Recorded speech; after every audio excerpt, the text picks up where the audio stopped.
Hi, my name is Chelsea Walsh. I'm a licensed marriage and family therapist, and today we are going to talk about developing self-esteem, or what I like to call a strong sense of self. I think this topic is really important as I've seen a lot of people who have been so beat down and so broken that they have lost their identity or um, who they are. There's other people who I see who have never really identified a strong sense of self, and they've been living up to other people's expectations, maybe society or parents or family or friends, and they really just have no clue who they are and come in very unhappy. And so there's a lot of different techniques or things that I like to do to try and help my clients gain a better sense of self. And today I'm going to share some of the ones that I feel have been helpful.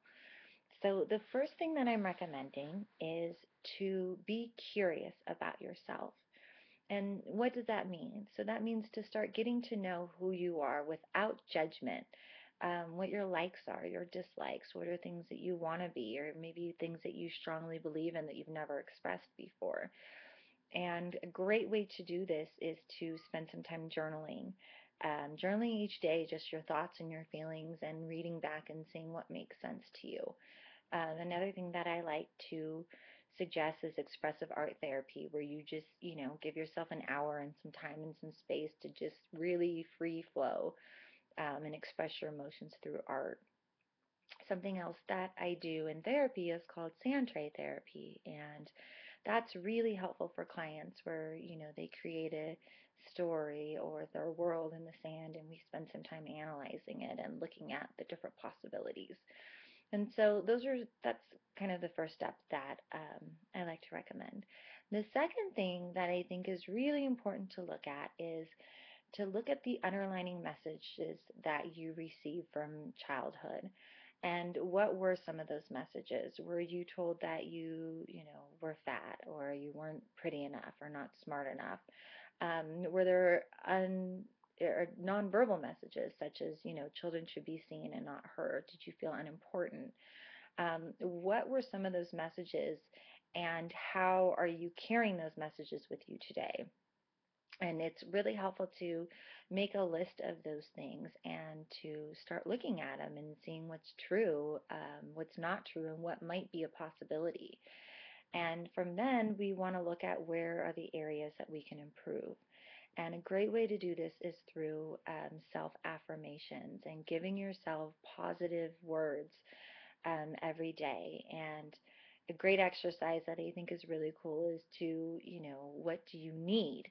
And to write down those needs on maybe like a mirror in the bathroom. Like, today I need to feel confident. Today I need to feel capable, or I need to feel strong, or that I can be helpful, or you know, worth something.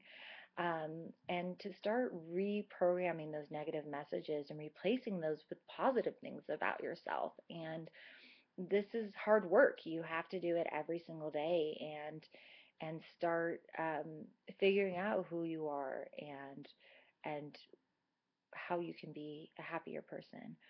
Um, the last thing that I like to recommend is to make changes behaviorally.